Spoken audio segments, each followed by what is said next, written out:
Here now to react is Lieutenant Colonel Ralph Peters. He is a Fox News strategic analyst. Sir, thank you for joining us.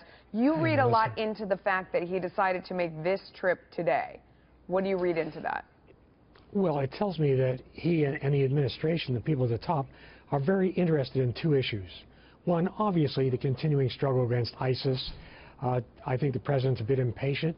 He wants alternatives. And I'm sure General Votel, the commander of CENTCOM, discussed that with him. But the other big issue is Iran. And Iran is really on a rampage. There have been no checks and balances against Iran, and I'm sure they were addressing what to do about that as well. Yeah, no doubt. I mean, they are defiant in their response to the latest sanctions from the Trump administration holding a military exercise to test missiles and radar systems. What do you make of that? I mean, that's very deliberate.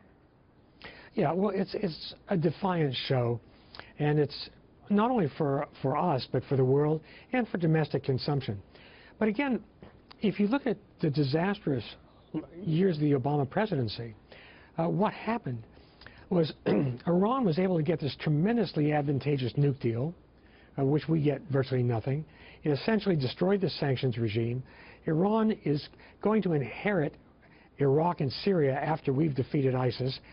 They've managed to embroil the Saudis in Yemen and to do it very, very cheaply. And they even got it to the point where Secretary Kerry essentially thanked them for taking our sailors prisoner. So Iran is hyper confident.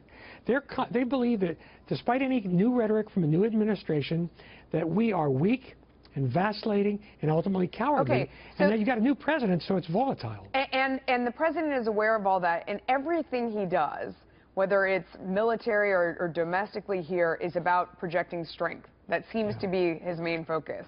So as you see Iran continue to provoke us, what do you think his response is? Where are we headed with all this? Well, I think it's a very flammable mixture, because Iran is hyper-confident, and the Trump administration is feeling its own strength. And so what we have to do, Melissa, is certainly think things through, plan for all contingencies, and remember the basics. And I'm sure General Votel has those in mind, as Secretary of Defense Mattis would, that if you pull one trigger, you've got to be ready to pull all the other triggers. So what we need to do is not be precipitous, be strong, be a little patient, wait for Iran to stage the next provocation. It is coming. And if it's sufficiently severe, then we should hit Iran very shockingly hard, very fast, and see where it goes. But I would rather have a peaceful solution. The Iranians aren't going to let that happen. Colonel Peters, thank you.